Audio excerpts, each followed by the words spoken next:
Donc voilà comment ça se passe. Une jolie petite boîte qu'on peut donner à examiner, mais elle ne servira pas, c'est juste pour ranger le matériel. Alors on a un jeu de cartes. Alors il est coupé en deux pour des raisons évidentes de stockage, parce que sinon la boîte est trop petite. Le jeu on verra après. Un petit calendrier un peu spécial, mais on y reviendra. Pas de souci, je vais mettre sous le jeu de cartes comme ça. Et bien sûr, oui, une prédiction, important, la prédiction, qui est posée bien sûr avant de faire quoi que ce soit sur le tapis, qui peut être confiée à un spectateur évidemment. La boîte peut être donnée à l'examen, de toute façon elle est tout à fait ordinaire, il n'y a pas de problème. Elle ne servira plus dans le tour. Alors, je vais parler un petit peu de cette chose, là, du petit calendrier. Parce que c'est un calendrier, comme vous pouvez le constater, janvier, février, mars, avril, mai, juin. Et de l'autre côté, juillet, août, septembre, octobre, novembre, décembre. Chaque jour de ce calendrier représente une carte complètement différente, à chaque fois. Et aucun mois ne se ressemble. Si par exemple vous prenez le 17 janvier, vous avez un roi de pique, alors que de l'autre côté, par exemple, je sais pas moi, le 17 septembre, vous avez un 8 de pique. Si on prend le 5 novembre, on va avoir un roi de cœur. De l'autre côté, le 5 mai, on va avoir un 4 de cœur. Donc aucune de ces séries ne se ressemble. Bien sûr que les cartes se répètent parce qu'il y a 365 jours dans une année, on n'a que 52 cartes, mais aucune de ces planches n'est identique. C'est très important à noter. Ça, c'est pour les calendriers. Là, on a un jeu de cartes que je peux mélanger un petit coup devant vous si vous voulez, il n'y a pas de problème.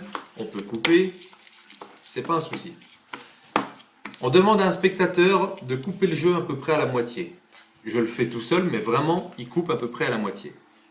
On lui demande ensuite de choisir une des deux portions.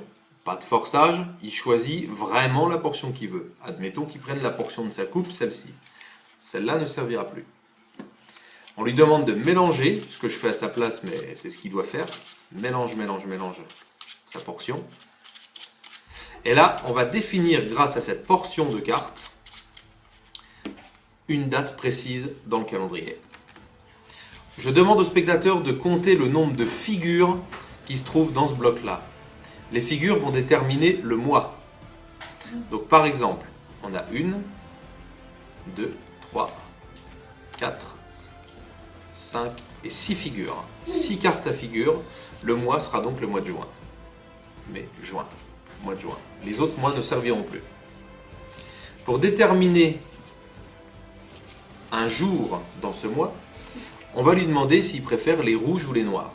Peu importe ce qu'il dit, il choisit par exemple les rouges. Tiens, mon fils a dit les rouges, alors allons-y pour les rouges.